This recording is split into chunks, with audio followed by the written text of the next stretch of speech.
বিশ্বনবীর বহু নাম ছিল, কিন্তু আদরের নাম ছিল আব্দুন। কি নাম ছিল? আব্দুন বা আব্দুল্লাহ। ওরা কোরআন শরীফ খুলে দেখবেন আল্লাহ ওনাকে বহু নামে ডাক দিয়েছেন, নাজিরা, বাশিরা। আমি সবচাইতে বেশি সুন্দর নাম পেয়েছি এই আব্দুনটা। আল্লাহ রাব্বুল আলামিন তাকে ডাক দিয়েছেন তহা, ইয়াসিন, মুজাম্মিল, মুদ্দাসসির। এরপরে পেয়েছি এই আব্দুন বা আব্দুল্লাহ। রাব্বুল আলামিন তাকে এত বেশি ভালোবাসতেন, অন্যান্য নাম বলে কোরআন নাজিল করতে তার উপরে পারতেন। কোরআন নাজিল যেখানেই করেছেন অধিকাংশ জায়গায় দিয়েছেন আব্দুন। ওয়াইন কুনতুম ফি রাইবিম মিম্মা নাযালনা আলা আবদিনা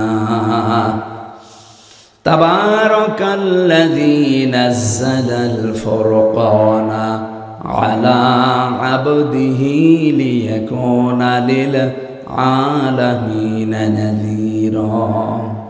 এই জন্য নামটা খুব সুন্দর। যারা আল্লাহর বান্দা হয়ে বসে আছেন স্টেজে, আল্লাহ তাদেরকে হায়াতে তাজ্জাবা সিহাতে কল্লিয়া দান করুন। আপনারা সেই জোহরের পর থেকে এসেছেন, অনেকে আসরের পরে, মাগরিবের পরে, এই ভেজা জায়গায়, কর্দমাক্ত জায়গায় যারা বসে আছেন কোরআনের জন্যে কষ্ট করছেন। আল্লাহ এই কষ্টকে যেন জান্নাতে যাওয়ার একটা মাধ্যম বানিয়ে দেন। দল মত নির্বিশেষে আজকে এখানে সবাই আমরা এসেছি, কিন্তু এখন আমরা সব এক দল। কয় দল বলেন তো? কার দল? আল্লাহর দল। এই বাংলাদেশে এখন দল দুইটা, হয় আল্লাহর দল নয় শয়তানের দল। এর বাইরে আর কিছু নেই। যদি কেউ অন্য কোনো নামেও আসেন, হয় তাকে আল্লাহর দলে থাকা লাগবে, নাই শয়তানের দলে থাকা লাগবে। আল্লাহর দলে থাকতে হলে কি করা লাগবে, শয়তানের দলে থাকতে হলে কি করা লাগবে, এটা কোরআনে নেই। বলেন বলেন। এখনো পর্যন্ত যারা বোঝার পরেও এই কাজগুলো করতে চান না, তাদেরকে আমি আজকের তেলাওয়াতকৃত আয়াত থেকে কিছু ডিরেকশন দিতে চাচ্ছি। এটা আমার নিজের না, আল্লাহর দেওয়া, আমি শুধু অ্যাডভার্টাইজ করছি। আল্লাহ পাক বলেন, এটা সূরা মায়েদার 54 নম্বর আয়াত। তাফসিরুল কোরআন যেহেতু লেখা, তাফসিরের হক হচ্ছে উসুলে তাফসিরের 15টা নিয়ম আছে। কোন আয়াত থেকে কথা বলতে হলে আগে দেখা লাগে তার আগে পরে আল্লাহ আগে কি বললেন। যেহেতু সূরা মায়েদার প্রথমে আমরা নামকরণটা একটু জানাচ্ছি। মায়েদা শব্দের শাব্দিক অর্থ দস্তরখানা, কি খাবারের প্লেট। এখান থেকে একটা মাসলা এসেছে তাফসিরে, যদিও বিষয়টা আমরা অনেকে গুরুত্ব দেই না। পৃথিবীতে যদি আপনি এই দস্তরখানা বিছিয়ে খাবার খাওয়ার অভ্যাস তৈরি করেন, যে খাবারগুলো পড়ে যায় ওগুলো যদি আপনি তুলেও খেতে পারেন, জান্নাতে এসে হুর আল্লাহ দেবে, তার যে দেন মোহর লাগবে ওইটা আল্লাহ এর মাধ্যমে আদায় করে দেবেন। না, আমার প্রশ্ন আছে এখানে। সুবহানাল্লাহ বলছেন, ঠিক আছে। আপনি জান্নাত পাবেন কোনা কোনা গ্যারান্টি আছে? আপনার কাছে আছে? নেই। অথচ নবীজি বললেন, যারা দস্তরখানায় পড়ে যাওয়া খাবারটা তুলে খেতে পারে, এই মানুষগুলো জান্নাতে যে হুরের সাথে বিয়ে হবে, এর দেন মোহর এটা আদায় হয়ে যাবে। তার মানে আপনি বিশ্বাস করতে পারেন, এই আমলটা যদি আপনার জীবনে থাকে, ঈমান তো মাস্ট বি থাকা লাগবে। যদি এই আমলটা আপনার কাছে থাকে, জান্নাত আপনি প্রবেশ করবেন, হুরের সাথে আপনার বিয়ে হবে। দ্বিতীয় তাফসীর হচ্ছে মায়েদার। দস্তরখানা বলতে আল্লাহ আমাদেরকে একটা শিক্ষা দিতে চেয়েছেন। তামাম পৃথিবী আল্লাহ খাবারের প্লেট বানিয়ে রেখেছেন, কারণ এই যে রাজ্জাক নামটা দুনিয়ায় কেউ নিতে পারে না, এটা আমার আল্লাহর জন্য খাস। কাউকে যদি আপনি রাজ্জাক বলতেও চান, তাকে বলা লাগবে আব্দুর রাজ্জাক। শুধু রাজ্জাক বলা জায়েজ নেই। ইন্নাল্লাহা হুয়ার রাজ্জাকু যুল কুওয়াতিল মাতিন। কোরআনে অন্য জায়গায় আল্লাহ দিয়েছেন, ওমা মিন দাব্বাতিন ফিল আরদি ইল্লা আলাল্লাহি রিজকুহা। জমিনে এমন কোনো বিচরণশীল জীব নেই যার রিস্কের দায়িত্ব আমি আল্লাহর হাতে নেই। আমার মনে হয় আজটা একামতে দিন যারা এদেশে কায়েম করতে চায় তারা যেহেতু কোরআনে কারিম স্টাডি করে বেশি, পড়াশোনা তাদের বেশি, এই আয়াতটাও তারা পড়েছে বারবার বারবার বারবার। এই জন্যে তাদের আল্লাহর প্রতি ভরসা এত বেশি। এদেশের অন্য দলের মানুষ যেখানে বলছে 15 বছর খাইনি, খাবো না, করবো কি, অথচ এই দলের লোক বলছে রিস্কের মালিক আল্লাহ। এই জন্য এই 13 মাসে তাদের নামে একটা চাঁদাবাজির মামলা নেই। আপনাকে তো এটা তৈরি করা লাগবে যে রাজ্জাক আমার আল্লাহ, আমি না খেয়ে মারা যাব না, আমার চেষ্টা থাকা লাগবে কর্মজীবনে।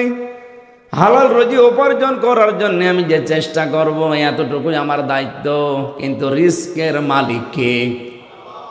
যারা এটা এখনো পর্যন্ত বিশ্বাস করেন না তাদেরকে শুধু চাঁদাবাজি না, তাদের দুনিয়া সব দিয়ে দিলেও পেট ভরবে না। নবীজি বলেন বনি আদম সন্তানদের স্বভাব এমন, সবার না, কিছু সন্তান আল্লাহর জমিনে এমনও আছে তাদেরকে যদি আপনি একটা স্বর্ণ ভর্তি করা মাঠ দিয়ে দেন, ওই মানুষগুলো বলবে যদি আর একটা মাঠ পেতাম তাহলে আর একটু ভালো হতো। আল্লাহর নবী বলেন ওকে যদি পাশে আর একটা স্বর্ণ ভর্তি মাঠ দেন, ও বলবে যদি আর একটা পেতাম ভালো হতো। বিশ্বনবী হাদিসের শেষে জানিয়েছেন ইল্লাত তুরাব, এই বনি আদম সন্তানের পেটটা এই 3.5 হাত বডির ভেতরে মাত্র কয়েক ইঞ্চি পেট, এটা ভরতে হলে কবরের মাটি ছাড়া সম্ভব না। আমরা এখান থেকে যে সে দ্বিতীয় তাফসিরের যে শিক্ষাটা পেলাম, মায়েদা মানে দস্তরখানা, মায়েদা মানে খাবারের প্লেট, এটা যেহেতু আল্লাহ সাজিয়ে রেখেছে তামাম দুনিয়ায়, সুতরাং রিজিক আমার যা আছে এটা আমার কাছে আসবেই, আমি না খেয়ে মরবো না। আমার দায়িত্ব আমি যেন কোনো হারাম ইনকামে পা না বাড়াই। কি কথা বোঝা গেছে? আমার দায়িত্ব আল্লাহ পাকের ইবাদত বন্দেগী করে আমার জান্নাতের যে সিঁড়ি আছে, যে পথ আছে, এটা সহজ সরল পথ, এটা তৈরি আরো বেশি করে করা। কিন্তু আমার রিস্কের দায়িত্ব যেহেতু আমার না, এ বিষয়ে আমার টেনশনেরও দরকার নেই। অথচ আমরা পুরা উল্টা, যেটার দায়িত্ব আল্লাহ নেয়নি ওই দায়িত্বটা আমি নিজে এখন নিয়েছি, অথচ যেটার দায়িত্ব আল্লাহ নিজে নিয়েছে সেইটা নিয়ে আমাদের কোনো চিন্তা নেই। রিস্কের দায়িত্ব আল্লাহ, আর এ বিষয়ে চিন্তা ভাবনা বাদ দেন। কপালে যা আপনাকে 50,000 বছর আগে দুনিয়াতে আসার লিখে দিয়েছে আল্লাহ, এটা আসবেই। সুতরাং এইটা নিয়ে চিন্তা ভাবনা করে এদিকে এদিকে করে ডান হাতের মাল বাম হাতে, বাম হাতের ডান হাতে দেওয়ার দরকার নেই। যেটা দায়িত্ব আল্লাহ নেয়নি আপনি ওইটা নিজে তৈরি করেন। আপনি নিজে জান্নাত যাবেন না জাহান্নামে যাবেন এ দায়িত্ব আল্লাহ নেয়নি, এটা আপনার উপরে। আপনি যা করবেন এইটা দিয়ে আপনার হয় জান্নাত নাই জাহান্নাম তৈরি হবে। এই জন্য মায়েদা সূরা থেকে যেহেতু তেলাওয়াত করেছি, 2টা তাফসির বললাম মায়েদার, একটা দস্তরখানার ফজিলতে আর একটা রিজকের দায়িত্ব নিয়ে। আমাদের ঈমান যেন মায়েদার এই কথা শোনার পরে আরো বেড়ে যায়, বলেন আমিন। আমি আপনার কাছে প্রশ্ন করছি, এটা রেকর্ড হচ্ছে তো, সারা পৃথিবী চলছে এখন। বাংলাদেশ জামাত ইসলামীতে যারা ছিল এই 54 বছরে, বলেন তো তাদের উপরে জুলুম অত্যাচার নির্যাতন হয়নি? বলেন বলেন। হয়েছে মানে কি?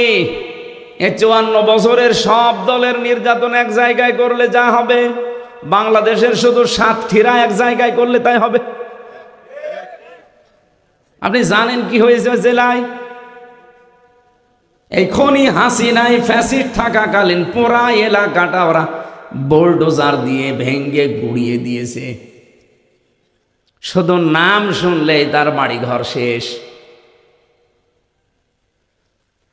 আপনারা জানেন এখনো পর্যন্ত এই যে ফজো পাগলার মতো মানুষ যারা আছে, বলে এতদিন খাইনি, খাবো না মানে, তো এতদিন তো আমরাও খাইনি। আমরা যেহেতু বিশ্বাস করি রিজকের মালিক আল্লাহ, এ দৃঢ় বিশ্বাস আমাদের আছে, এই জন্য অন্য কোনো বদনাম আমাদের, মিথ্যা বদনাম থাকলেও এই মিথ্যা বদনাম আজও কেউ দিতে পারেনি যে আমরা সাদাবাজি করে খাই। একটা মিথ্যা তথ্য তুলেছিল কয়েকজন, আমি নাম নিলাম না, যে বাংলাদেশে জামাত ইসলামীও চাঁদাবাজি করেছে, ওরা ইসলামী ব্যাংক লুট করে নিয়েছে, ছিনতাই করেছে। মাথার ভেতরে কি আপনার গোবর আছে? একটু চিন্তা ভাবনা করে কথা বলা যায় না? বাংলাদেশ জামাত ইসলামী যে ব্যাংকের কথা আপনারা জানান, এই ব্যাংক কি আপনার বাবার? যাদের ব্যাংক তারা ফেরত পেয়েছে, বলেন, আপনি নিজেই বলেন, ইসলামী ব্যাংক কি আপনার বাবার? যাদের মাথার ঘাম পায়ে ফেলে ব্যাংক তৈরি করা, তারা এতদিন হারিয়ে ফেলেছিল, এখন ফেরত পেয়েছে। এটা চাঁদাবাজি হয়, ছিনতাই হয় কি করে? হাদিস হচ্ছে আন আবি যাররিন রাদিয়াল্লাহু তাআলা আনহু قال قال النبي صلى الله عليه وسلم من ادعى ما ليس له فليس منا وليتبوأ مقعده من النار। বিশ্বনবী বলেন, যে জিনিসের মালিক তুমি না, যদি জোর করে জবরদস্তি করে দখল করো, ওইটা নিজের দায়িত্বে নিয়ে নাও, এক নম্বরে তোমার শাস্তি হচ্ছে ফালাইসা মিন্না, ওই দিন থেকে তুমি আমার আর উম্মত রইলে না, বের হয়ে গেলে। দুই নম্বরে ওয়ালিয়াতাবাওয়া মাকআদাহু মিনান নার, সে যেন জাহান্নামে নিজের একটা স্থান বরাদ্দ করে নিল। এই হাদিসটা আপনি বাংলাদেশে মিলান। যে জিনিস আপনার না, আপনার দায়িত্বে আপনি নিয়ে নিলেন কোন কারণে? হাদিসের টিকায় একটা কথা লেখা আছে, যদি কোনো জিনিস আপনার হয়ে থাকে কিন্তু হাতছাড়া হয়ে গিয়েছিল, হারিয়ে ফেলেছিলেন, কেউ কেড়ে নিয়েছিল, ওটা আবার আপনি ফেরত পেয়েছেন, তাহলে হাদিসের এই শাস্তির আওতা মুক্ত থাকবেন। হাদিসের শাস্তি কি ছিল? যে অন্যের জিনিস নিজের দখলে যদি কেউ নিয়ে নেয়, এক নাম্বারে সে নবীর উম্মত আর থাকে না, দুই নাম্বারে সে জাহান্নামে যাবে, এটা কনফার্ম। কিন্তু যদি নিজের জিনিস আপনি নিজে ফেরত পান, তাহলে এই হাদিসের যে শাস্তির কথা, এটা আপনার উপরে বর্তাবে না। তাহলে জামাত ইসলামী বাংলাদেশ যেটা ফেরত পেয়েছে, এটা তো তাদেরই।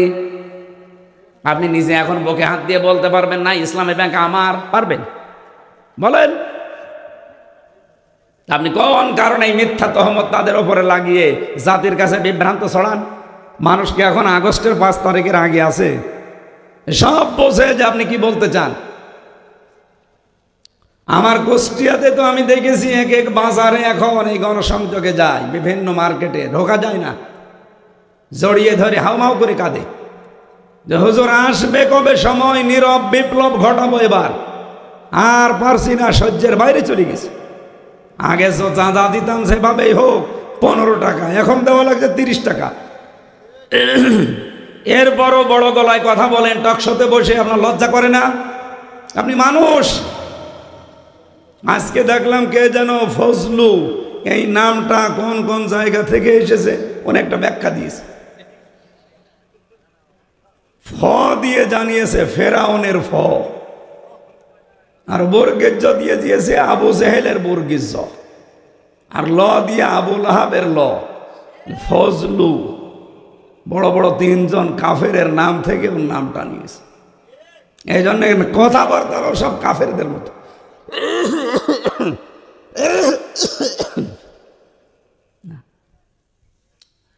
আমার ভাইরা, আমি যে কথা তুলেছিলাম এই হাদিস থেকে, অন্যের জিনিস যারা নিজের দখলে নিয়ে এখনো বগল বাজাচ্ছেন যে যা করে ফেলেছি আর চিন্তা নেই, হয়তো আপনার চিন্তা আসে না, কিন্তু আপনাকে দেখে আমার চিন্তা হয়, আপনি তো আর নবীর উম্মত নেই।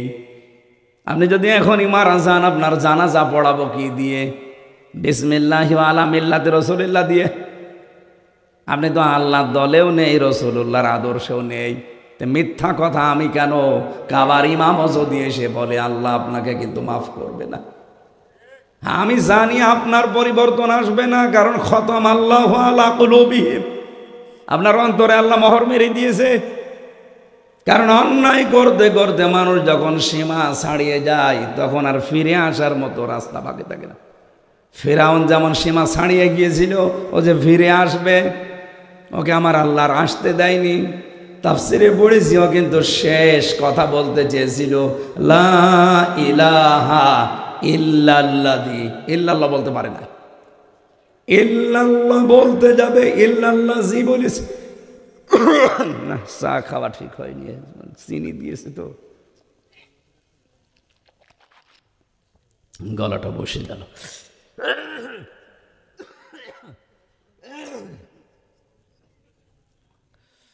চিনি ছাড়া এর ওপর এখন টিরাক গেলেও কিছু হবে না।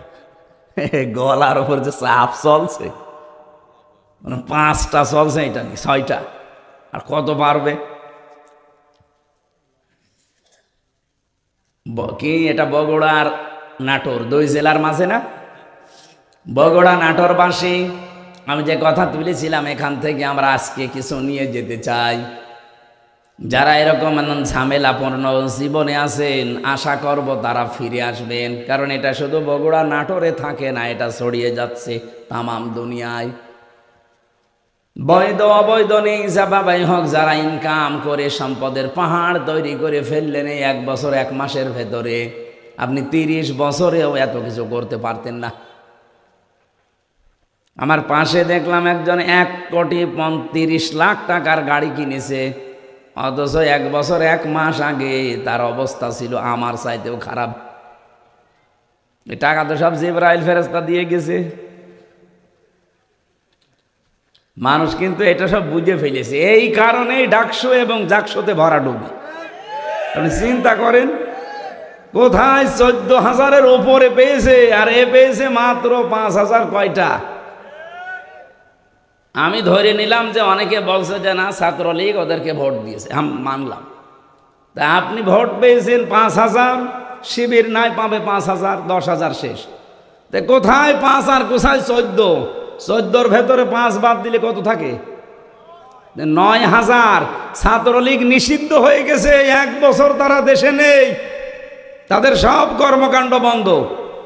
এরপরেও যদি তারা 9,000 ভোট এখনো পায়, তাই আপনার রাজনীতি করার দরকার কি? বলেন, আপনি কি রাজনীতি করছেন? এখানে ভরাডুবি সামনে আসতেছে, এখনো সাবধান হন। যা নিয়েছেন যার যার কাছ থেকে অন্তত ফেরত দিয়ে দেন। কথা বলেন না কেন? আর আমরা গ্যারান্টি দিতে পারি, যদি এবার ইসলাম যায়, এই যে চাঁদাবাজি, মিথ্যা মামলা, মিথ্যা সাক্ষী, কোনো ভয় করা লাগবে না। আপনিও যান, আমিও তাই। এই জন্যেই তো 18 জন চলে এসে বলছে এতদিন ভুলে পথে ছিলাম। আমি একটা মন্দির উদ্বোধনে গিয়েছিলাম, আমরা নিয়ে গেল, ওখানে 100 ঘর হিন্দু। সভাপতি যিনি, সেক্রেটারি যিনি এসে বলছেন আমরা এই 100 ঘর মানুষ এবার ইসলামের পক্ষে রায় দিতে রাজি হয়ে গেছি, শুধু আপনি আমাদেরকে নিরাপত্তা দেবেন, এই কথাটা বলে যান। নিরাপত্তা দেওয়ার মালিককে? আমি বলছি একজন আছে, বলছে আমরাও বিশ্বাস করি উনি দিতে পারে, কিন্তু আপনি যদি এবার নির্বাচিত হতে পারেন এই গ্যারান্টিটা আমরা চাই যে আমাদের মন্দির যেন কেউ না ভাঙে। কি একটা আশঙ্কায় আছে তারা, বলেন তো? আমরা শুধু কুষ্টিয়ানা, সারা দেশেই গ্যারান্টি দিতে পারি, ইসলাম আসলে সবাই থাকবে নিরাপদে, মসজিদ পাহারা দেওয়া লাগে না, মন্দিরও পাহারা দেওয়া লাগবে না ইনশাআল্লাহ। যাদের হাতে এখনো পর্যন্ত মন্দির নিরাপদ না, টাঙ্গাইলে আজকে একটা মন্দির ভেঙেছে, কারা যেন গোপনে। এখন যারা দায়িত্বে আছে তারা অলরেডি নাম বলে দিয়েছে। ওরা বলেছিল যে জামাত শিবির এটা করতে পারে, হিন্দুরা বলছে না, এটা আমরা বিশ্বাস করি না, করিয়েছে অমুক। মানুষের ভেতরে এখন কিন্তু এ বিশ্বাস 100 ভাগের 100 ভাগ যে দেশে অন্যায় করা অন্তত ইসলামের দ্বারা সম্ভব না। ইসলামের বাইরে যারা আছে অন্যায় সব তারা করে, আর চাপিয়ে দেয় সব এদের উপরে। এই যে দোষ দিয়ে দাও, অমুকের উপরে দায় চাপিয়ে দাও, এটা চলছিল না, এটা আর আগামীতে চলবে না ইনশাআল্লাহ। এই জন্য যার যা নিয়েছেন, আশা করছি আপনার যদি জানাজা আমারে দিয়ে পড়াতে চান তাহলে আপনি ফেরত দিয়ে দেন, নয়তো আমি যদি জানাজা ভাগে পাই এমন দোয়া করবো জান্নাতে না জাহান্নামে চলে যাবো। আমারে দিয়ে সহসায় জানাজা অনেকে পড়াতে চায় না কুষ্টিয়ায়, আমার আত্মীয় স্বজনের ভেতরও দিতে চায় না, কারণ জানে যে এই ঘাড় তাড়া দোয়া ওইভাবে করবে। আমি আগে জনগণকে জিজ্ঞাসা করিনি যে এ কেমন ছিল আপনারা জানেন না, বলে জানি। ঠিক আছে, আমিও জানি। এখন মনে মনে কি পড়ি কেউ তো জানে না, বলি ওই যে আল্লাহ মাগফিরলি হাজ্জিনা ও মাজ্জিদিনা না, ও লোক যেরকম আল্লাহ তুমি আচরণ করবা ওই রকম আল্লাহু আকবার, যা যেখানে যাবি যা। জানাজা পড়ে আপনি জান্নাতে যাবেন। নবীজির আপন চাচা হযরত কি আবু তালেব যেদিন মারা যাচ্ছিল, নিজে তার মাথার কাছে বসে কানের কাছে মুখ নিয়ে বলেছিলেন, চাচা ইয়া আম্মি আবি তালিব লা ইলাহা ইল্লাল্লাহ হাজ্জুল্লাকা ইনদাল্লাহি ইয়াউমাল কিয়ামা। বুখারী শরীফের হাদিস। হে চাচা, জোরে বলা লাগবে না, শুধু আমার কানের কাছে মুখটা নিয়ে আস্তে করে বলেন লা ইলাহা ইল্লাল্লাহ মুহাম্মাদুর রাসূলুল্লাহ। এটা বলার দরকার নেই, কারণ আমি যে মোহাম্মদ এটা আমি জানি। এই সাক্ষীটা আপনার দেওয়া লাগবে না। শুধু আল্লাহর একাত্মবাদের ঘোষণাটা দেন, এতটুকু দিলেই আমি আল্লাহর কাছে কিয়ামতের দিন আপনার জন্য ঝগড়া করে জান্নাতে নিয়ে যাব। পাশে দাঁড়িয়েছিল আবু জেহেল আর আবু সুফিয়ান, ডাক দিয়ে বলছে, নেতা পড়বা, সারা জীবন বাপ দাদার ধর্ম অনুসরণ করলে এখন এই ভাতিজার নতুন ধর্ম অনুসরণ করে কলঙ্কিত হবা। মানুষ তোমাকে কাপুরুষ বলবে, ভীরু বলবে। ও ডাক দিয়ে বলে, মুহাম্মদ তোমাকে ভালোবাসি, কিন্তু তোমার এই কালেমাটা আমি পড়তে পারলাম না, তুমি আমাকে মাফ করে দিও। বলেন তো মাফ করার মালিক নবীজি না আল্লাহ? বলেন বলেন। ওমা ইয়াগফিরুজ যুনুবা ইল্লাল্লাহ, আল্লাহ বাদে গুনাহ মাফ করতে কেউ। আরো জোরে বলেন। এই কথা বলেই তো মারা গেল। নবীজির মন খারাপ হয়ে গেল। বিশ্ব নবীকে জিবরাইল এসে বলছে, হে নবী আপনি মন খারাপ করেন কেন? ইন্নাকা লা তাহদি মান আহবাবতা ওয়ালাকিন্নাল্লাহা ইয়াহদি মান ইয়াশা। আপনি যাকে ভালোবাসেন, মহব্বত করেন, তাকে আপনি ইসলামে নিয়ে আসবেন পারবেন না। আল্লাহ যাকে ভালোবাসে তাকে আল্লাহ ইসলামে নিয়ে আসে। ভালো কথা শুনেন, আল্লাহ আপনার চাইতে ভালো জানে যে হেদায়েত পাবে কে। অহুয়া আলাম ইসমে তাফসিলের সিগা। আপনি তো বাহ্যিক দৃষ্টিটা দেখলেন, কিন্তু বাস্তবতাকে আপনি জানেন। এই লোকটা আপনার চাচা, আল্লাহ ভালো করে জানে। সারা জীবন আপনাকে বাড়িতে রেখেছে, কলে কাকে নিয়েছে, লালন পালন করেছে, খাবার দিয়েছে, ভালোবাসা দিয়েছে, আল্লাহ দেখেছে। কিন্তু আপনি কি বললেন আর লোকটা করলো কি? আপনি এতবার চেষ্টা করলেন যে শুধু কালেমার অর্ধেক অংশ পড়তে, লা ইলাহা ইল্লাল্লাহ। আপনি বলেছিলেন যে মুহাম্মাদুর রাসূলুল্লাহ বলা লাগবে না, ওটা আমি মেনে নিলাম, শুধু আল্লাহটা বলেন। ওই লোকটা তাও বলে নাই। এই জন্য আমি আল্লাহ ওকে মাফ করি নাই। এর পরেও নবীজি ওনার কবরের পাশে দাঁড়িয়ে, আবু তালেবের এই কবরের পাশে দাঁড়িয়ে উনি দোয়া করেছিলেন, রব্বুল আলামিন আমার চাচা আবু তালেবকে তুমি মাফ করে দাও। সঙ্গে সঙ্গে জিবরাইল এসে হাতের ওপরে হাত রেখে বলছে, হুজুর হাত নামান। কার জন্য হাত তুলেছেন? এ লোকটা চাচা আল্লাহ তো আগেই জানে, কিন্তু লোকটা তো মুশরিক। ওই সময় সূরা তাওবার 113 নম্বর আয়াত নাযিল হয়, মা কানা লিন-নাবিয়্যি ওয়াল্লাযীনা আমানু আইয়াস্তাগফিরু লিল-মুশরিকিন। কোন নবীর জন্য, এমনকি কোন মুমিন বান্দার জন্য এটা জায়েজ না, শোভনীয় না, উচিত না যে কোনো মুশরিকের জন্য আল্লাহর কাছে মাফ চাবে, ক্ষমা চাবে, দোয়া করবে। কি বুঝলেন এই আয়াত থেকে? যেই নবী কোনোদিন জীবনে এভাবে হাত তোলা লাগে নাই, মনের ভেতরে কামনা আসলেই কবুল হয়ে গেছে। শুধু নামাজে দাঁড়িয়েছিলেন একবার, মনের ভেতরে একটা আকাঙ্ক্ষা এসেছিল যে আল্লাহ 17 মাস আজ নামাজ পড়ছি বাইতুল মুকাদ্দাসের দিকে, যদি কাবা শরীফের দিকে নামাজ পড়তে পারতাম মনটা আরো বেশি ভালো লাগতো। 2 রাকাত নামাজ হয়ে গেছে। আল্লাহ বলেন এক্ষুনি আপনি মুখ ঘুরিয়ে ফেলেন নামাজের ভেতরে। হাত তোলা লাগে না নবীজির, শুধু মনের ভেতরে কামনা আসলে আল্লাহ কবুল করে নিয়েছে। অথচ সেই নবী আজ হাত তুলে বসে আছে, আমার চাচারে মাফ করা লাগবে। আল্লাহ বলেন হাত নামান, আপনার চাচা মুশরিক। আমার মাঝে মাঝে তার জীবনীটা পড়লে মনে হয় পৃথিবীতে এখন এমন এরকম একজন মানুষ আপনি অ্যাক্টিভ পাবেন না যে আবু তালেবের চাইতে নবী মোহাম্মদ রাসূলুল্লাহর আদর্শকে বেশি আগিয়ে নিতে চেয়েছে। সে বুক দিয়ে আগলিয়ে রেখেছিল, বাড়িতে রেখে রেখে কোলে কাঁখে নিয়ে মানুষ করেছে নবীজিকে। হাদিসটা যদিও দুর্বল, আমি শিক্ষার জন্য বলছি। কিয়ামতের দিন এই লোকটার পায়ের নিচে শুধু জাহান্নামের দুইটা ফিতা দেওয়া হবে, তাও পুরা স্যান্ডেল না, ফিতা। ফিতার ওপরে ওকে দাঁড় করানোর সঙ্গে সঙ্গে ওর মাথার মগজগুলো ফুটতে থাকবে। শুধু ফিতা দেওয়া হবে পায়ের নিচে, পুরা শরীরের কোনো জায়গায় জাহান্নামের আগুন লাগবে না, শুধু একটা জায়গায়। আমার প্রশ্ন হচ্ছিল কেন শুধু পায়ে আল্লাহ আগুনের ফিতা দেবে, আর পুরা শরীরের পা, মাথার চুল থেকে শুরু করে পায়ের এই পাতা পর্যন্ত একটা জায়গায়ও তার জাহান্নামের আগুন লাগে নাই, শুধু ওই ফিতার কারণে টকবক করে ফুটছে। যারা মুহাদ্দিস ব্যাখ্যা করতে গিয়ে লিখেছেন এটা, যে এই লোকটা সারাটা জীবন যেহেতু রাসূল তার বাড়িতে ছিল, নবীজিকে কোনো সময় মাথায় নিয়েছে, কোলে নিয়েছে, কাঁখে নিয়েছে, কাঁধে নিয়েছে, পেটে নিয়েছে, বুকে নিয়েছে। আল্লাহর নবীর এই শরীরটা যেখানে যেখানে লেগেছে ওই জায়গাতে আল্লাহ জাহান্নামের আগুন লাগান নাই।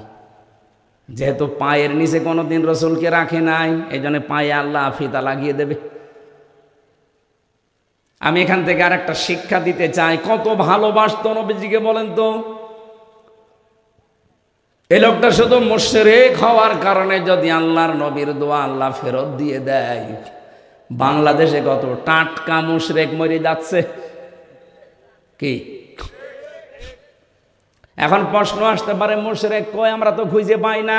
এবার আমি বলছি, সূরা শূরা 13 নম্বর আয়াতের শেষের আগের অংশে দেখবেন, এটা তো 4-5 লাইন আয়াত, শেষের লাইনের আগের লাইনে দেখবেন এই শব্দটা আছে। আজ বাংলাদেশের সাথে আপনি মিলাতে পারেন, মা কাবরং আলাল মুশরিকিনা মা তাদউহুম ইলাইহি।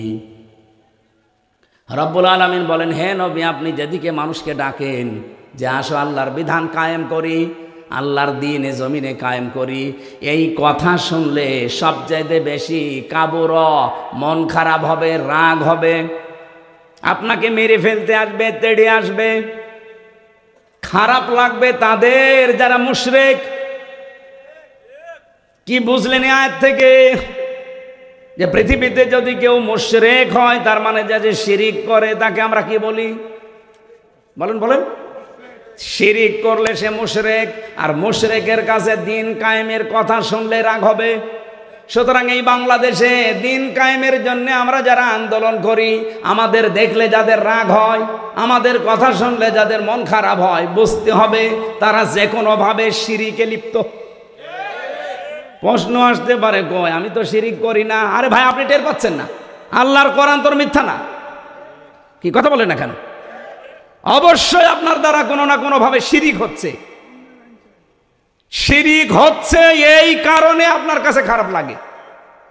আপনি এখন আবিষ্কার করেন আপনার দ্বারা শিরিক কি কি হচ্ছে। যদি শিরিক হয় তাহলে আপনি কি মুশরিকের জন্য হামজা না, নবীরও দোয়া করা জায়েজ আছে। আপনি কোথায় যাচ্ছেন টের পাচ্ছেন? ইন্নাহু মা ইউশরিক বিল্লাহ ফাকাদ হারামাল্লাহু আলাইহিল জান্নাহ। যারা শিরিক করে তাদের জন্য আল্লাহ জান্নাত হারাম, ওয়া মাওয়াহুন নার, জাহান্নাম ওয়াজিব। এ বাংলাদেশে বহু মানুষ এখন আমরা দেখতে পাচ্ছি লাভ দিয়ে পড়ছে শিরিক করতে। এখন প্রশ্ন, শিরিক কি? এক কথায় জবাব দিচ্ছি, আল্লাহ যেটা পারে ওইটা অন্য কেউ পারে, এই বিশ্বাস করার নাম শিরিক। এ বিশ্বাস বাংলাদেশের মানুষের নেই। আল্লাহ নিজে বললেন, আলা লাহুল খালকু ওয়াল আমরু, জমিন যার, আইন চলবে তার। এখন আপনি এই জমিন বানিয়েছেন, আল্লাহ বিশ্বাস করেন, কিন্তু আইন চালাবেন অন্য কারো, আপনি মুশরিক। এই জন্য প্রথম কথা ছিল আমার এই দেশে দল এখন দুইটা, একটা আল্লাহর দল, একটা শয়তানের দল। যারা আল্লাহর আইনে জমিনে কায়েম করতে চায়, সে যে পদ্ধতিতে হোক, পদ্ধতি ভুল হতে পারে, কিন্তু তাদের চাওয়া পাওয়া কি? তারা তো আর আপনার বাবার আইন কায়েম করতে চায় না, তারা স্বামীর আইন কায়েম করতে চায় না, তারা চায় আল্লাহর আইন কায়েম করতে। সুতরাং এই দলের ভেতরে যত দল আছে, যারা চায় আল্লাহর জমিনে আল্লাহর দিন কায়েম করা লাগবে, তারা আল্লাহর দল। আর যারা মানুষের তৈরি করা আইন এই জমিনে কায়েম করতে চায়, সে যদি 14 দল হয়, 28 দল হয়, যে কোনো নামে হোক, ওরা শয়তানের দল। এরপরও যদি কেউ না বোঝার ভান করে থাকেন, এদিকে আসেন, আসেন, কানের নিচে এমন জোরে 2টা দেব না, সব বুঝে পারবে। এত সহজ ভাষায় বলার পরও ওরা বোঝে না। আপনি যে এখন আপনার কাছে খারাপ লাগে, তো আপনি মুশরিক এই কারণে। তো ইমানদারের কাছে তো খারাপ লাগে না। এই আয়াতের পরবর্তীতে আল্লাহ এই শব্দটা দিয়েছেন, আল্লাহু ইয়াজতাবি ইলাইহি মাইয়াশা। হ্যাঁ, দিন কায়েম করার পথে আপনি একবারে চলে আসবেন, জীবনও আল্লাহ আপনাকে নেবে না। আল্লাহ বলেন, আমি নির্বাচিত করব আগে। আল্লাহু ইয়াজতাবি ইলাইহি মাইয়াশা, আমি আল্লাহ যাকে নির্বাচিত করি, পছন্দ করি, মনোনীত করি, তাকে আমার এই দিন কায়েমের জন্য কাজে লাগিয়ে দেই। হ্যাঁ, হয় প্রকাশ্যে নয় গোপনে আপনাকে দিন কায়েমের কাজ আল্লাহ করাবেই, যদি আপনি আল্লাহর দরবারে মনোনীত হয়ে থাকেন। আর মনোনীত হবেন কখন বলেন? আপনি মনোনীত হবেন, নির্বাচিত হবেন, আল্লাহর পছন্দনীয় হবেন কখন? আয়াতের পরের শব্দ ওয়াহদি ইলাইহি মাইয়ুনিব। যে ব্যক্তি মন থেকে আল্লাহর দিকে ফিরে আসতে চায়, তাকে আল্লাহ তার দিনের কাছে কর্মী হিসাবে লাগিয়ে দেয়। এই বাংলাদেশে বহু মানুষ গোপনে এতদিন অনেকে অনেকভাবে কাজ করেছে দিনের জন্য, আল্লাহ তাদেরকে নির্বাচিত করেছিল, এখন তারা প্রকাশ্যে এসেছে। আমি নাম বলতে পারি, সাদিক কাইম, SM ফরহাদ। যে অবস্থা তৈরি হয়েছিল বলেন তো, ওই অবস্থায় আমি শিবির করি, আমি শিবিরের সভাপতি, এই পরিচয় দিয়ে ঢাকা ভার্সিটি জাহাঙ্গীরনগরে টিকে থাকা সম্ভব? আমার কুষ্টিয়ার আবরার ফাহাদ শিবির করিয়ে কথা বলে নাই, শুধু একটু জালেমদের বিরুদ্ধে একটা স্ট্যাটাস দিয়েছিল দেশের পক্ষে, তাই তাকে পিটিয়ে মেরে ফেলেছে। আর সেই জায়গায় আমি শিবিরের সভাপতি, আপনাকে বেঁচে থাকতে দেবে? এটা একটা হেকমাত। এই হেকমাত যারা অনুসরণ করেছিলেন, অনুসন্ধান করেছিলেন, তাদেরকেও আমরা ওয়েলকাম জানাই। আমার যে বড় ভাই এখানে আজকে নাম দেখলাম, ডক্টর মাওলানা আব্দুল বারী রশিদি, এই নাটোরের সিংড়া থানায় বাড়ি, কোথায় বাড়ি আমি জানি না, যেখানে হোক এই এলাকায় বাড়ি ওনার নামে বিভিন্ন রকমের কথা আমরা এর আগে শুনেছি। যা উনি দোয়া করে অমকের নামে, আর এখন জামাত ইসলামী শিবিরের কথা বলে। আরে ভাই, ওর জীবনের বিশ্ববিদ্যালয়ের রেকর্ড দেখেছেন? ওর স্যাক্রিফাইস দেখেছেন আপনি? সবাই যদি আমির হামজার মতো এভাবে ওপেন এসে বলে আল্লাহর আইন চাই, 3 বছর না 9 বছরও জেলে থাকা লাগতো। আমার তো 3 বছর রেখেছিল, আমি তো ওনার ছোট, ওনারা 9 বছর থাকা লাগতো। সুতরাং ভুল বোঝা যাবে না। কোনো মানুষকে আল্লাহ যদি নির্বাচিত করে, মনোনীত করে, ওই লোকটা যদি মন থেকে ফিরে আসতে চায়, নাই তো আল্লাহ তাকে মনোনীত করবে না। ওয়াহদি ইলাইহি মাইয়ুনিব, যে ব্যক্তি আল্লাহর দিকে মন থেকে ফিরে আসতে চায়, সেই লোকটাকে আমার আল্লাহ তার দিন কায়েমের কাজে লাগিয়ে দেন। এই জন্য আমরা যারা দিন কায়েমের আন্দোলনে যারা অ্যাক্টিভভাবে লেগে আসি মন থেকে, দেখবেন একটা কথা প্রথমে বলা লাগে। এখানে ওনারাও বলেছে, কুলিন্না সলাতি ওয়া নুসুকি ওয়া মাহইয়ায়া ওয়া মামাতি লিল্লাহি রাব্বিল আলামিন, যে আমার নামাজ, আমার কোরবানি, আমার মরে যাওয়া, আমার বেঁচে থাকা, আমার সব আল্লাহর জন্য আমি দিয়ে দিয়েছি। সুতরাং এখন আমার যা আছে, আমার সব কার জন্যে? বলেন বলেন, এ কথা কি আমার মুখের বলা শুধু? এটা আমার মন থেকে বলা। এরপরে আপনাকে শপথ দেবে। এ কথা তো আমি সেই 33 বছর, তো আমার তো 32 বছরই পড়েছি আয়াত।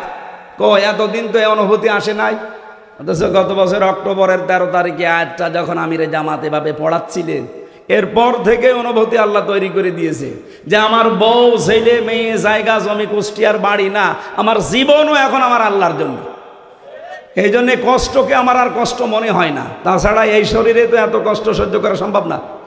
3টা বছর জালেমরা কিছু রেখেছে শরীরে, খাবারও ঠিক মতো দেয়নি আমারে। ফাঁসির কন্ডেম সেলের ভেতরে 24 ঘন্টা তালাবদ্ধ করে আবার সিসি ক্যামেরা দিয়ে রেখেছিল, কেউ যেন আমার সাথে কথাও না বলে, এত কড়াকড়ি করতো। কয়েকটা কারারক্ষে একটু মুসলমান যারা ভালো ভালো পেলে ওই 2-1 দিন সময় পেতাম, যে তাও এই দাওয়াতি কাজ করতাম। বাইরে বের হওয়ার পরেই দেখেন 1 বছর কয়েক মাস হয়ে গেল, এখনও আমি স্বাভাবিক হতে পারি নাই। এখন আমার কণ্ঠ শেষ, আমার মাথার এই সাইডটা মাঝে মাঝে এলোমেলো হয়ে যায়। যেখানে ডাক্তার দেখালাম, যে সিঙ্গাপুরে, মালয়েশিয়া, বিভিন্ন দেশে গেছি, বলে না সময় লাগবে, ওরা বহু উল্টাপাল্টা জিনিস খাওয়িয়েছে আমাদের। এখানে ডাক্তার না ডক্টর আছে আমি জানি না, ওনারা জানে, তেঁতুল দেয় প্রত্যেক খাবারে। আমারে যে খাবারই দিত, ডাল রান্না করেছে তেঁতুল দিয়ে দেয়। ডাইলের ভেতরে তেঁতুল দিলে খাওয়া যায়? তরকারি রান্না করেছে 4-5 রকম জিনিস দিয়ে তেঁতুল দেবে। ডিম ভেজেছে তেঁতুল দেবে। এটা দিলে কি হয় ডাক্তাররা জানে। শরীরটা একদম শেষ করে দিয়েছিল। এই জন্য হেকমতের সাথে যদি কেউ কাজ করে থাকে এই 15.5 বছর, তাদেরকেও ওয়েলকাম জানানো দরকার, তাদেরকেও ধন্যবাদ জানায় যে তাদের কারণে আজ আমরা এখনো টিকে আছি। আল্লাহ রাব্বুল আলামিন তাদেরকেও দিনের জন্য যেহেতু কবুল করেছে, অ্যাক্টিভভাবে কাজ করার তৌফিক দিন। আমার কথা ছিল আপনার কাছে খারাপ লাগে আমার বক্তব্য এই কারণে, কারণ আপনি শিরিক করছেন। ওই যে আল্লাহ যেটা চায় আপনি ওইটা চান না। আল্লাহ চায় এই জমিনে তার আইন চলবে, আপনি চান মানুষের আইন চলবে, তাহলে আপনি কি মুশরিক? বলেন বলেন। তাহলে বাংলাদেশে মুশরিক নেই? আল্লাহ আমাদেরকে যেন এই শিরিক থেকে বাঁচান, বলেন আমিন। কোন মানুষ যদি এখন আল্লাহর দিন থেকে মুখ ফিরিয়ে নিয়ে চলে যেতে চান, উল্টাপাল্টা কথা আমাদের নামের ওপরে, এরা জামাত করে, এরা ইসলাম করে, এই জন্য আমি ইসলামে নেই। ইসলাম কি জামাত ইসলামের? বলেন। আল্লাহর এই আয়াতে আল্লাহ ঘোষণা দিলেন, মাইয়ার দাদ্দামিনকুম আন দীনিহি, ইমানদারেরা যদি আল্লাহর দিন থেকে মুখ ফিরিয়ে চলে যাও, তুমি মনে করছো যে আল্লাহর দিনকে তুমি দুর্বল করে দেবে, ধ্বংস করে দেবে, অকিছু হয়ে যাবে না।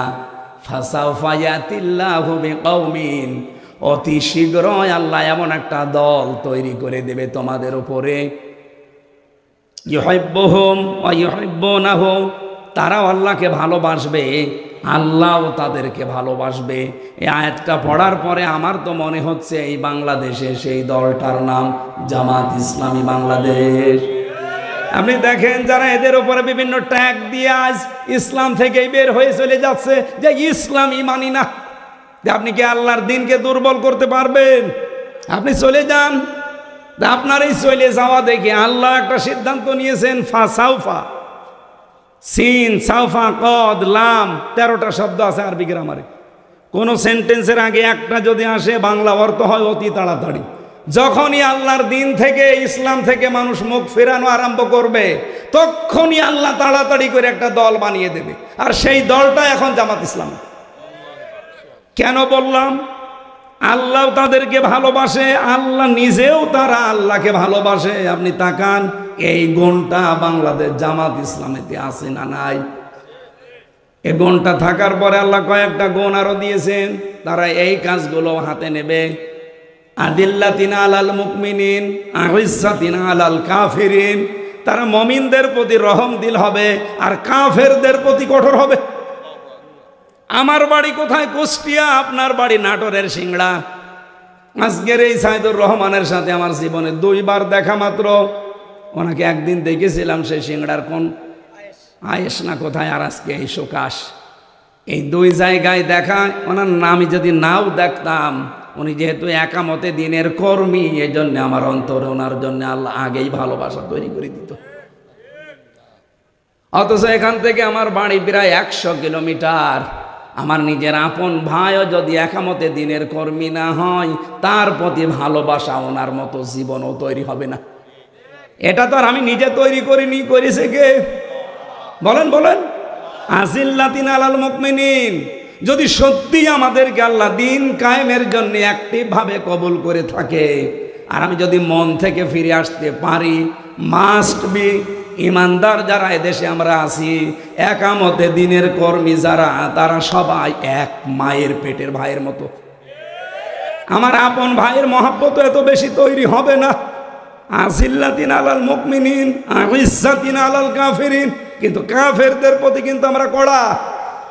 আজ বাংলাদেশে বহু কাফেরদের কাজ অনেকে আঞ্জাম দিচ্ছে, তাদের প্রতি আমরা সোচ্চার, মাঝে মাঝে আমরা প্রতিবাদ জানাই। এই যে গানের মাস্টার নিয়েছে, গানের মাস্টার নিয়োগ দিয়েছে, এমনকি শরীর চর্চার জন্য 1 থেকে 5 পর্যন্ত মাস্টার নিয়োগ দেওয়া হয়েছে প্রাইমারিতে। আমরা এই বাংলাদেশ জামাত ইসলামী সহ ইসলামী দল যারা, সবাই কিন্তু ঐক্যবদ্ধ এখন যে গানের মাস্টার যদি নেওয়া হয়, 92% মুসলমানের দেশে 1 থেকে 5 পর্যন্ত একজন আলেম নেওয়া লাগবে। এটার পক্ষে আপনারা নেই? কারা আছেন দেখি? লিল্লাহে তাকবীর। ডক্টর মোহাম্মদ ইউনুস, 2 জন নবীর নাম ওনার, মোহাম্মদ আর ইউনুস, 2 জন নবীর নাম নিয়ে আপনি বসে আছেন। আর গানের মাস্টার নিতে পারেন, শরীরের মাস্টার নিতে পারেন, কোরআন শিক্ষার জন্য একটা আলেম মাস্টার নেওয়া যায় না? এটা নেওয়া লাগবে। এটা শুধু দাবি করছি না, এই দাবি আমরা আদায় করে ছাড়বো ইনশাআল্লাহ। কারণ আমাদের পরবর্তী প্রজন্মকে ধ্বংস করার একটা পায় তারা। এরা কাদের কাছ থেকে ডিরেকশন আসছে আমরা জানি।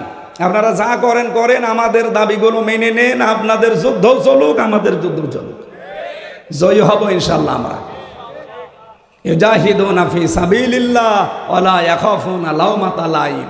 3 নম্বরে একামতে দিনের কর্মী যারা, এই মানুষগুলো আল্লাহর রাস্তায় কাজ করে, কোনো নিন্দুকের নিন্দার পরোয়া তারা করে না। কত রকমের অপবাদ দিয়েছে বলেন 54 বছরে, কিচ্ছু মনে করি নাই, করবো না। আজকে দেখলাম ফজু পাগলা, উনি বলছে শিবির পাকিস্তানি, এইটা আমার নাম দেওয়া। আপনি কেন? আপনার বাবা দিলেও আমরা কিছু মনে করি না, কারণ আমরা পাকিস্তান পন্থী না, আমরা বাংলাদেশ পন্থী। যারা বিভিন্ন দেশপন্থী তারা কিন্তু ওই দেশে চলে যাচ্ছে। কথা বলেন না কেন? বাংলাদেশ জামাত ইসলামীর একটা মানুষও পাকিস্তানে পালিয়েছে কেন? এই মিথ্যা তহমত দেন। আমরা শুধুমাত্র স্বাধীনতা আন্দোলনের সময় যুদ্ধের পক্ষে ছিলাম না তা না, ডাইরেক্ট হয়তো করি নাই, কিন্তু ইতিহাস বলছে আমরা এই দেশে তখন ভারত বিরোধী ছিলাম। এটা জামাত ইসলামী 54 বছর আগে বুঝেছে, আর মানুষ এখন বুঝতেছে ওইটা, যে আসলেও তো ভারত আমাদের শত্রু। একটা উপকার দেখান আপনি, চিকিৎসা বিজ্ঞানে ওরা নাকি আমাদের উপকার করে, চিকিৎসা সেবায়। কে বলেছে আপনাকে? ওরা যদি 20 টাকা খরচ হয় ওদের পাশের দেশে, এখান থেকে চাইনায় গেলে, এখান থেকে সিঙ্গাপুরে গেলে, ও 20 টাকার চাইতে 15 টাকায় শেষ করে চলে আসা যায়, তা উন্নত চিকিৎসায়। এই 54 বছরে একটা উপকারও আমরা পাইনি, শুধু ক্ষতি ছাড়া। এজন্য দিনের মুজাহিদ যারা, চেষ্টা তারা করে, এদের নামে যতই বদনাম দেন থামাতে পারবেন না। কুছ পরোয়া নেই, লা ইয়াখাফুনা লাওমাতা লাইম, যালিকা ফাদলুল্লাহ। আল্লাহ বলেন এটা জাতনার দ্বারা সম্ভব না, এটা আমার অনুগ্রহ। যাকে আমি আল্লাহ এই অনুগ্রহ দান করি, সেই লোকটা এভাবে অ্যাক্টিভ ভাবে কাজ করতে পারে। আল্লাহু ওয়াসিউন আলিম, আমি সব দিক থেকে প্রশস্ত। আল্লাহ রাব্বুল আলামিন যেহেতু প্রশস্ত জ্ঞানের অধিকারী, আমাদের এই বাংলাদেশকেও তার জ্ঞান দিয়ে, তার আলো দিয়ে এবার আমরা সাজাতে চাই ইনশাআল্লাহ।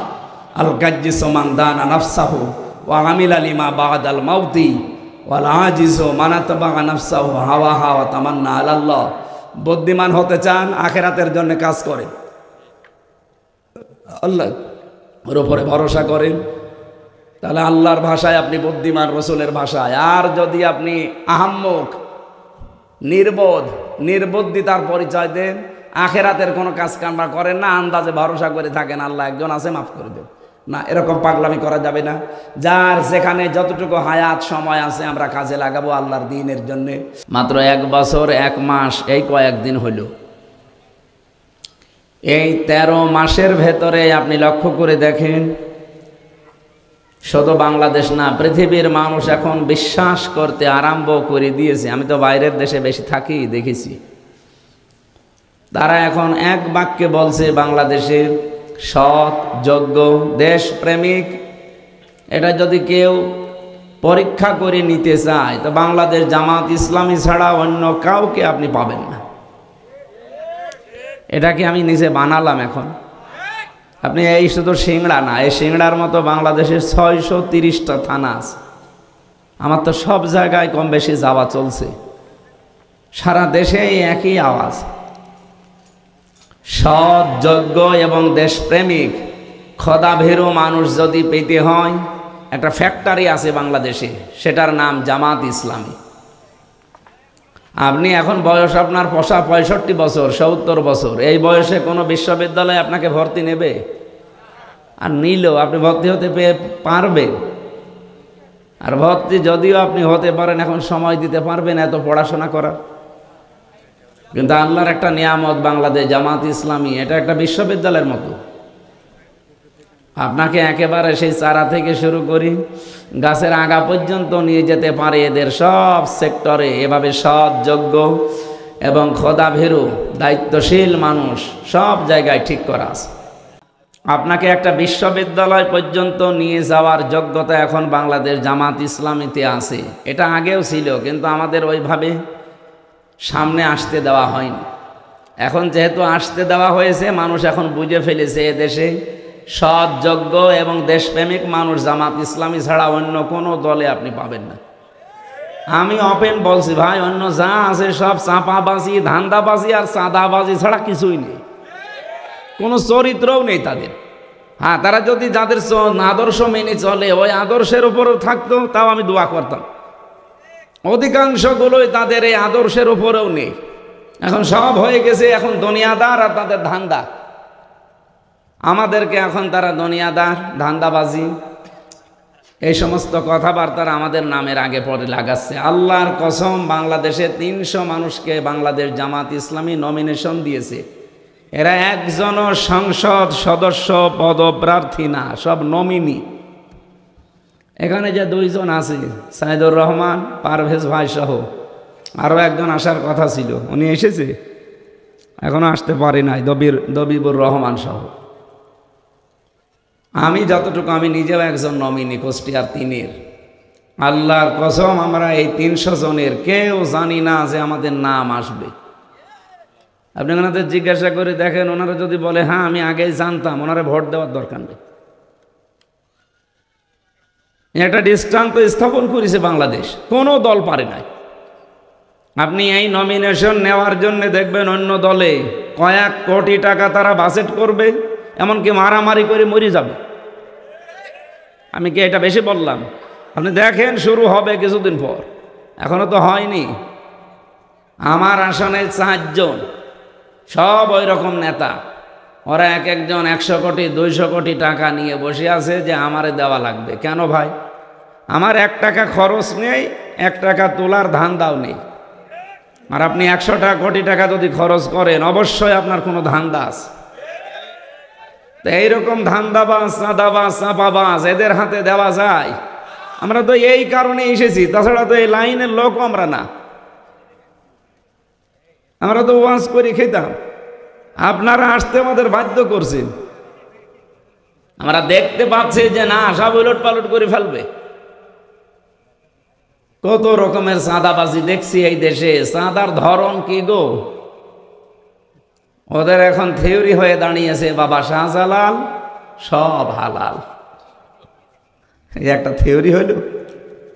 এই থিওরি যদি সামনে অ্যাপ্লাই করে, আপনি কি টিকে থাকতে পারবেন বলেন? আমি এখন বাস্তবে দেখছি বাংলাদেশের বহু ইমাম, এমনকি বহু আলেম, খতিব, এরা এখনও দোদুল্যমান অবস্থায় আছে যে যদি ইসলামের পক্ষে অ্যাক্টিভভাবে কাজ করি, সাইদুর রহমানের পক্ষে, পারভেজ সাহেবের পক্ষে, না জানি ইসলাম যদি এবার না আসে তাহলে আমার ইমামতি থাকবে তো? আপনি ইমামতি নিয়ে আসেন।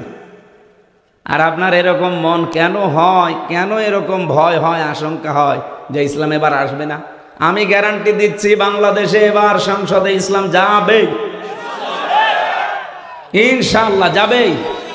কারণ আমি কোরআনকে 100% বিশ্বাস করি। আপনারা ইযা জা নাসরুল্লাহি ওয়াল ফাত, যখন আল্লাহর সাহায্য আসবে তখন আপনি বিজয় দেখতে পাবেন। আর বিজয় দেখতে পেলে আপনি কি পাবেন? এখানে 9টা বিষয় আছে। কি কি দেখা যায় বিজয়ের শুভ সূচনায়, সূচনা লগ্নে কি কি দেখা যায় আল্লাহ এখানে দিয়েছেন। অরায়তান নাসা ইয়াদখুলুনা ফি দীনিল্লাহি আফওয়াজা, আপনি দলে দলে পালে পালে দেখবেন মানুষ ইসলামে প্রবেশ করছে। এটাকে আমি বেশি বলে ফেললাম? সারা দেশে বললাম না, শুধু সিংড়া না, এরকম 630টা থানায় আমি যাচ্ছি।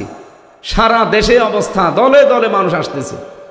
আজকে এখন বাড়ি থেকে বের হওয়ার কথা না, তারপরও দেখেন আপনারা এসে বসে আছে। গত কয়েকদিন 2-3 দিন হবে আমি প্রায় 18 জন মানুষ এসেছে একবারে, তাও সব মোড়ল, প্রায় 8-10টা গ্রাম তারা চালায়। একটা ইউনিয়নে 9টা ওয়ার্ড থাকে, 9 জন তো এসেছে, আরও তারা সাথে করে 9 জন, 18 জন এসেছে। ওরা বলছে এতদিন মানুষের তৈরি করা আইনের পেছনে ছিলাম, বুঝতাম না, কিন্তু এখন আমরা আল্লাহর তৈরি আইন এই জমিনে কায়েম করার জন্য জামাত ইসলামীতে আমরা যোগ দিতে চাই, আপনি আমাদেরকে দলে নিন। আমি বললাম যে কালেমা পড়ানো লাগবে? বলছে না, কালেমা পড়ানো লাগবে না, কালেমা আমাদের মুখস্থ আছে, খালি এই ফরম দিন। ওরা শুধুমাত্র জামাত করি তা না, ফরম পূরণ করে এখন যে নিয়ম আছে 15টা ঘর প্রতিদিন আপনাকে পূরণ করা লাগবে। প্রত্যেক দিন কোরআন পড়েন কিনা, হাদিস পড়েন কিনা, ইসলামের ইতিহাস পড়েন কিনা, যেই কয় পৃষ্ঠা পড়েন, বুঝে পড়েন না না বুঝে পড়েন, ওটা আবার লেখা লাগবে। এটা বাংলাদেশের কোনো দলের ভেতরে আমি পাইনি। আপনাকে কিচ্ছু করা লাগবে না, শুধুমাত্র জামাত ইসলামীতে অ্যাক্টিভভাবে 6 মাস কাজ করেন, আল্লাহর কসম আপনার জীবন পরিচ্ছন্ন হয়ে যাবে, সে যত বড় খারাপ মানুষ হোক। আমি জেলখানায় 2 জনকে একটু টিপস দিয়েছিলাম, তারা জেলে আছে, কেউ 22 বছর, কেউ 18 বছর। মানুষ আর মানুষ নেই, তাদের মনুষ্যত্ব হারিয়ে গেছে, কারণ জেলের ভেতরে অনেক দিন থাকলে ওরা পাথর হয়ে যায়। মানুষের ভেতরে আর মনুষ্যত্ব বলতে কিছু থাকতে চায় না। এক জায়গায় 24 ঘন্টার কয়দিন থাকা যায়? অথচ তাদেরকে কোরআনে কারিম প্রতিনিয়ত যে আধা ঘন্টা 1 ঘন্টা পড়াতাম, যে আপনারা শুধু কোরআনের কাছে আসেন। এরপরে আমি তাদেরকে কয়েকটা বই পড়িয়েছিলাম, জনাব এটিএম আজহারুল ইসলাম পাঠিয়েছিলেন ওই কয়েকটা বই। ভেতরে তো বইও পাওয়া যায় না, উনি আমাকে যেগুলো পাঠাইতো ওইগুলো আমি রিলে করতাম, যে পড়েন এইগুলো। তারাও শিক্ষিত মানুষ। শেষ পর্যন্ত দেখলাম মাত্র 6 মাসের ভেতরে 18 বছর জেল খাটে, 22 বছর জেল খাটে, পরিবর্তন হয়ে গেছে। অথচ জীবনে বেরিয়ে যেতে পারবো কিনা জানি না। যদি যেতে পারি কোনো দিন, আল্লাহর দিন কায়েমের জন্য আমার এই জীবন আমি অক্ষ করে দিলাম। যেহেতু নামটা আমি উচ্চারণ করেছি, বাংলাদেশ জামাত ইসলামী, উনি আমির, এখানে সিংড়া উপজেলার আমির অধ্যাপক আবু আমানুল্লাহ। আল্লাহ তার গোলামকে সুউচ্চ মাকাম দুনিয়া আখেরাতে দান করেন।